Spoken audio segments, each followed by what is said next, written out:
আসবে কিসে তখন মোর জীবনে মিলনের সাথ যাবে জীবনে তোমার সঙ্গে মিলনের সাথ যাবে জীবনে তোমার সঙ্গে মিলনের সাথ যাবে। দাদা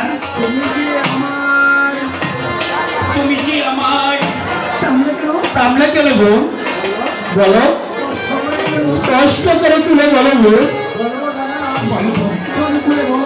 বলবো দাদা, আজ আজ সবকিছু আমি তোমাকে খুলে বলবো। দাদা আমি প্রথম যেদিন তোমাকে আমার পিত্রালয়ে দেখেছিলাম সেই থেকে আমি আমার মন প্রাণ জীবন যৌবন সবকিছু তোমার চরণে অর্পণ করে দিয়েছি দাদা। দাদা দাদা গো, একটি অনুরোধ, আজ এই কুসুম কাননে তোমাকে মিনতি করে বলছি, রাখো হে দাসীর নিবেদন, যথা সুখে করো মুখ, তুমি হও হে মোর স্বামী প্রিয়তম।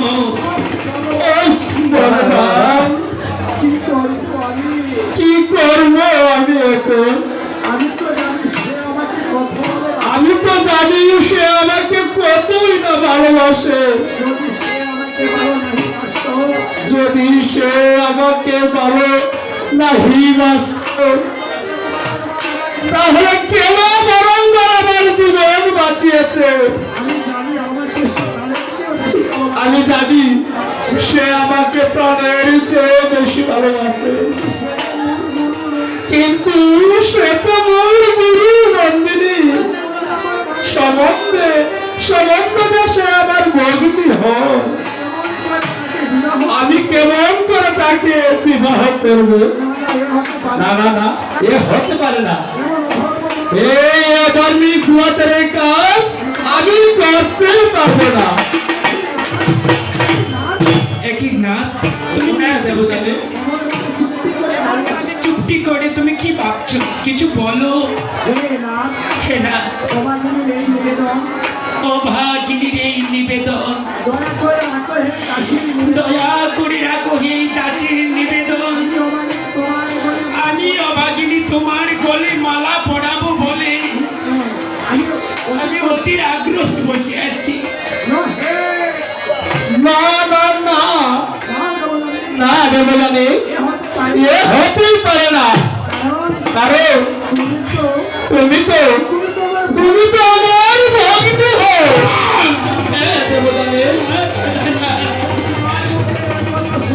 তোমার কথা, তোমার মুখে একথা শোভা পায় না দেবযানী।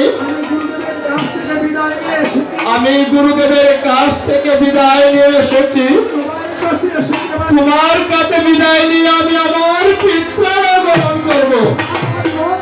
না খোঁজ না, যেতে দেব না, যেতে দেব না, আমি তোমাকে কোথাও যেতে দেব না।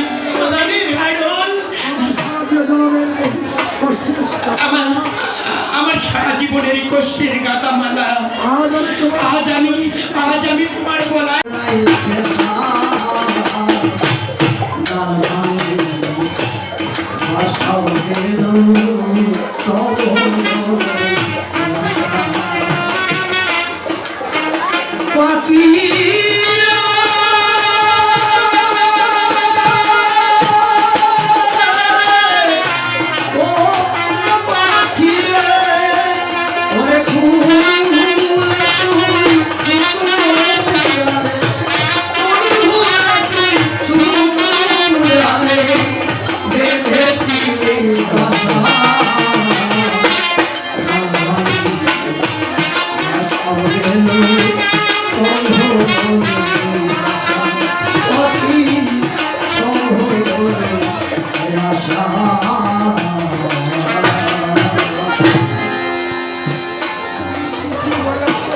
তাই ঠিক বলেছ গোসাই, আমাকে পুষ্প ফুটিত তুমি ঠিক বলেছ, প্রভাতে পুষ্প ফুটিত হয়, কিন্তু যখন রবির তাপ দহে পাপগুলি ম্লান হয়ে যায়, তখনই সেই ফুলে আর কোনদিন ভ্রমণ বসে না, কোনদিন ভ্রমণ দুঃখ বসে করিস না। না মা, দুঃখ করিস না। এটা কখন